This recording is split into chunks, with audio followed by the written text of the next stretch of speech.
ગ્રાફિક્સના માધ્યમથી તમને સમજાવીશ કે કયા જિલ્લામાં સિંહ કેટલા છે અને કેટલી અહીંયા આશરે આંકડો રહેતો હોય છે। એટલે કે દરેક જિલ્લામાં સિંહનું સામ્રાજ્ય હોય છે અને સાવજના સામ્રાજ્ય વિશે જો વાત કરવામાં આવે તો ખાસ કરીને સૌરાષ્ટ્રના અનેક એવા જિલ્લાઓ છે કે જ્યાં સિંહ વસવાટ કરે છે અને સતત પોતાનો વિસ્તાર છે તે પણ વધારી રહ્યા છે। રાજ્યમાં સિંહની વસ્તી હાલમાં 891 હોવાનું સામે આવી રહ્યું છે।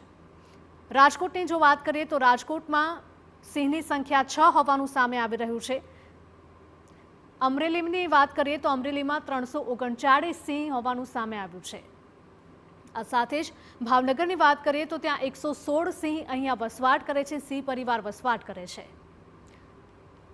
ગીર સોમનાથની વાત કરીએ તો ગીર સોમનાથમાં 222 સિંહ વસવાટ કરે છે। જૂનાગઢ શહેરની જો વાત કરીએ અને જૂનાગઢની વાત કરીએ તો 191 સિંહ અહીંયા વસવાટ કરે છે। પોરબંદરની વાત કરીએ તો પોરબંદરમાં 16 જેટલા સિંહ વસવાટ કરે છે। તો સિંહોની સંખ્યામાં સતત વધારો જોવા મળી રહ્યો છે અને સૌથી વધારે સિંહ અમરેલીમાં નોંધાયા છે। અમરેલીના ગ્રામ્ય વિસ્તારમાં સિંહની સંખ્યામાં સતત વધારો જોવા મળ્યો છે, એટલે કે 339 જેટલા સિંહ અહીંયા જોવા મળ્યા છે।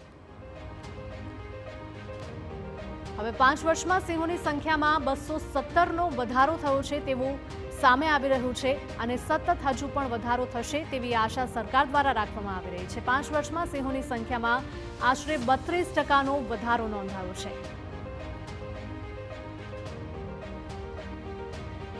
તો સૌથી વધારે સિંહ અમરેલી જિલ્લામાં કે જેની સંખ્યા 339ની નોંધાઈ છે। સૌથી વધારે અમરેલી જિલ્લામાં સિંહ વસવાટ કરે છે, સિંહ પરિવારો વસવાટ કરે છે। ગીર સોમનાથ જિલ્લામાં સિંહની સંખ્યા 222 હોવાનું સામે આવી રહ્યું છે।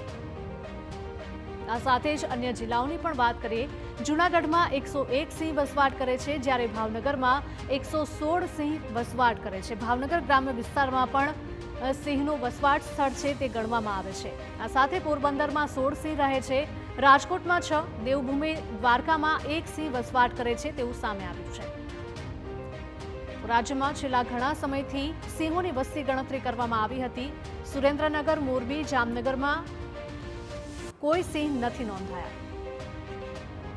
તો સૌરાષ્ટ્રના અમુક એવા વિસ્તારો છે કે જ્યાં સિંહ પોતાનો વિસ્તાર છે તે સતત વધારી રહ્યો છે। પોતાની જંગલ સીમા છે તેનાથી બહાર જઈને સિંહ પોતાનું જે વિસ્તરણ છે અને વિચરણ છે તે વધારી રહ્યું છે।